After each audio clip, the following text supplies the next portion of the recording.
For Summit 3, my group had to discuss the different ways in which family copes with disability. Many families cope in different ways with different approaches. Many families, cultures, and ideals distinguish their approach and how they cope and or how they heal with disability. For many disabilities, could be the textbook term from the Oxford Dictionary, a physical or mental condition that limits a person's movements, senses, or activities, a disadvantage or handicap, especially one imposed or recognized by the law. He had to quit his job and go on disability. I read the post since I wasn't able to attend the video session this time, but an overall consensus was that culture and family beliefs play a large role in the way the family reacts to disability.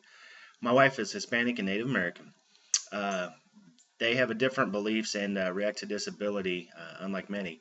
My wife's uncle was born handicapped from an early age. He was placed in a home at a later stage in life. Many families in the past would have put him in a home instead of caring for him. Uh, Another reason was their financial status. They didn't have enough money to keep him in a home. He was well taken care of, but would he have benefited from specialized care had the family had the funding to provide it? Um, he has since passed, so we will never know how it truly affected him in the long run. The family has always cared for their uncle and loved him unconditionally. When her uncle was in the home, the family used to visit multiple times a week. Um, I've learned that Hispanic families are really close to each other.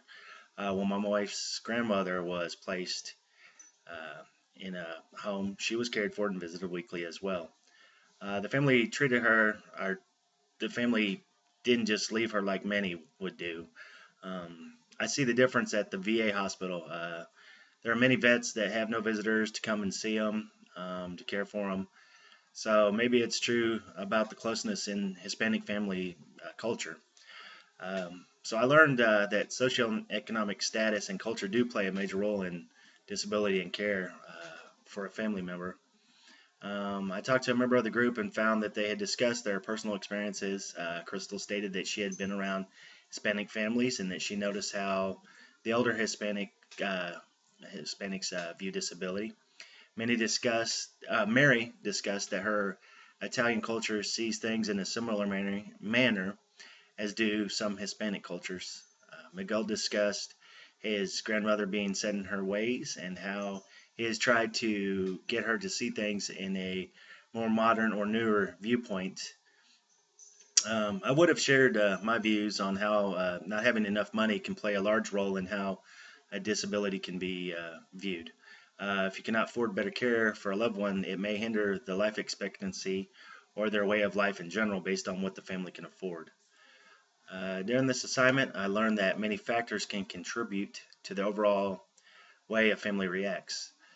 They can have ideals passed down from generations that dictate how a family will feel and cope.